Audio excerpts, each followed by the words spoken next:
In today's video, I'm going to talk about the biggest problem in life, which is basically problems, right? What I mean by that is bad stuff that keep on happening one after the other constantly. So if you think about it a little bit more deeper, the problem with problems is not the problem itself, but the way we react to it. So most of the times at least, because of our emotional response to it that puts us in a state of suffering.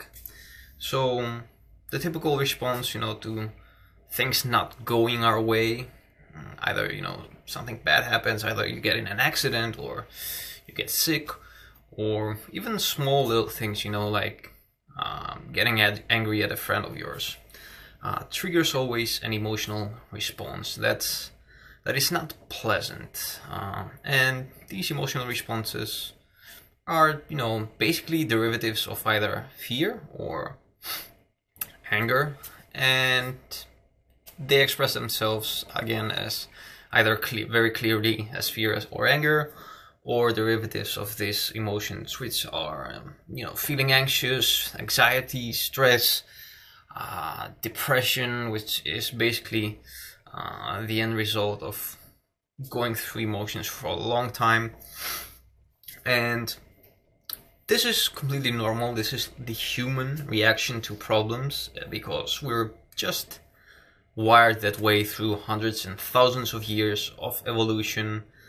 It's basically the alarm system our brain has developed to react towards stuff we don't like, because in the past, this served us as a safety system for survival.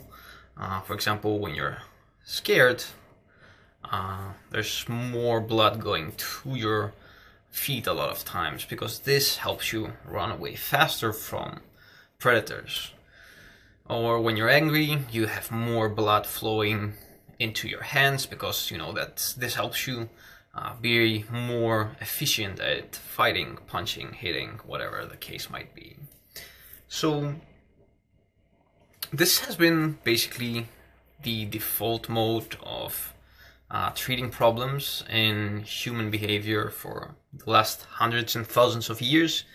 That's basically how we've been doing stuff, how we've been treating everyday unpleasant situations, just by reacting emotionally and letting the primal lizard brain take over and basically make us suffer. But 2,500 years ago came a dude that proposed a sort of a different solution to this emotional reaction. This dude was Gautama Buddha. Little parenthesis, I'm not a Buddhist, but I really enjoy a couple of Eastern philosophies, because I find a lot of helpful stuff in them. So, closing parenthesis. And what Gautama Buddha did is he told us that, first of all, life is suffering, which is a quote a lot of people take out of context to use it sort of against Buddhism and Eastern philosophy, saying, that they're pessimistic. But that's again just something taken out of context, which is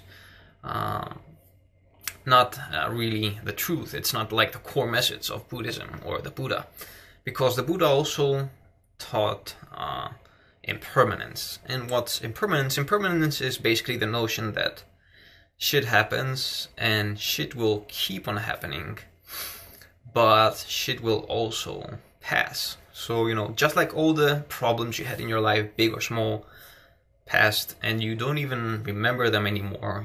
Problems that once felt like they were, they would cause the end of your world. Problems that made you cry, that made you afraid, that made you extremely angry. They're now gone in the past. And this is what happens with every little problem. So, why then react to problems with such an emotional charge when, basically everything passes by? Well, although this is a very helpful first step towards understanding, what the Buddha taught, meaning developing basically a mental posture of awareness in your daily life, which will help you, to stay more grounded on your feet once a problem will hit you in the head and sort of drop you on your knees. And the way you do this is with meditation, but we'll talk about that later on. So even though this helps a lot, and we all get it basically on a intellectual level, even if you haven't ever heard it, I'm sure you get it now on an intellectual level. It's really difficult to get it on a experiential level. And by that I mean, it's really difficult to apply this at the moment of such an experience, because it's just how hardwired we are through evolution to react emotionally. It's really difficult, to skip that part, to sort of, cheat it, hack it. So the second thing that the Buddha taught was also was basically the realization that when we go through these emotional states, there are a lot more stuff happening than we are aware of, and because we are blind to this stuff, it's a lot more difficult to hack this, again, primal false alarm we have. So what the Buddha said, what the Buddha taught, and what you can experience if you do an experiment with your next emotional state is that during emotional states, emotions are basically thoughts intertwined with physical sensations. So what I mean by that, let's say you are experiencing extreme anger because, you're disappointed with a friend of yours. So what happens is, you have the trigger, the thought that produces this emotional reaction. And during this emotional reaction, you also have a physical reaction. So one of the most common feelings, if you scan your body during this emotional state and, sort of analyze yourself, you will see that you will probably be experiencing maybe some tingling feelings here in the middle of your forehead. That's a typical place for me. Or maybe you'll be experiencing like a little buzzing in your chest. And, these are not magical things. These are just physiological human reactions that happen from negative emotions that are triggered through neural chemicals in our brain that are a product of, this alarm system we've been talking about. So we all have these physical sensations, and the problem is we're not aware of them. And because we are not aware of them, we also react to these physical sensations even though we don't know it, because we've sort of forgotten, to feel our bodies. We've been neglecting the physical sensation of our bodies because we are too busy with outer stuff nowadays. So as an experiment, next time you're going through through basically any emotional state, try to be aware, and you'll see that whatever this state is, it's also manifesting somewhere in your body as a physical sensation. So once you learn to apply this second step, you'll see that the more objectively you can observe this physical sensation, in the beginning, the more it will start to spread. For example, a typical sensation I have with anxiety is like a buzzing in my chest. So the moment this feeling, the moment I experience this feeling, if I'm very aware and I start observing it, it will start spreading. So, this buzzing will start vibrating stronger. And once you get over that little hump that, when the feeling is basically getting stronger as you're becoming more aware of it, it will, after a certain point, start decreasing. And it will even feel pleasant sometimes, like a sort of a bioenergetic massage in your body.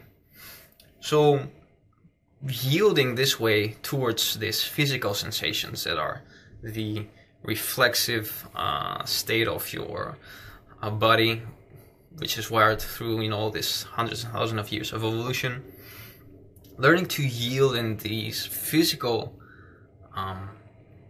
manifestations of emotional states is the second step of, you know, these 2 cool tips the Buddha gave.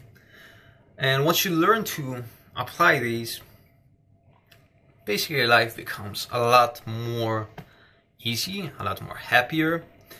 And, you know, it takes a lot of time, I'm not gonna lie to you. You can't like start meditating tomorrow and have like be able to deal with like an extremely bad emotion. But the best way and the most important thing to keep in mind in the beginning is to start applying these little techniques into the really tiny problems, you know, the really tiny unpleasant sensations. Stuff like, you know, maybe you burned your food, or maybe that's even again something extreme. Maybe you are 5 minutes late somewhere.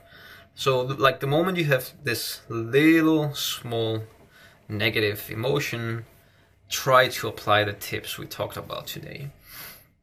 And starting with this little soft emotions, you basically train your mind, you train your mental, meditational muscles to get stronger and to be able to deal with harder problems in life. So, you know, just like with push-ups, you start on your knees with an easy progression, and as you get stronger, you put like a weighted backpack on your back and you can handle more weight. It's the same thing exactly with emotions. You try to apply these techniques to the little negative emotions, and slowly with time, depending on, you know, how much you practice, how much you train basically, the more capable you become to deal with bigger problems.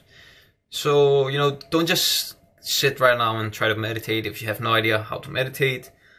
My recommendation is to start with a really good book. I'll leave a comment below, I could recommend you one.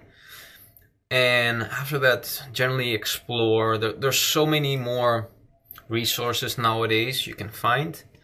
There's this really cool course which is free. I found out a week ago about mindfulness. It basically has all this super top experts on mindfulness giving free lessons, and there are basically a lot of resources. I would like to really hear about your experiences, your thoughts on this. Either you are a complete novice, either you've never meditated, or either if you've been meditating. Leave some comments below. Let's talk a little bit more about this stuff, and until next time, keep on meditating.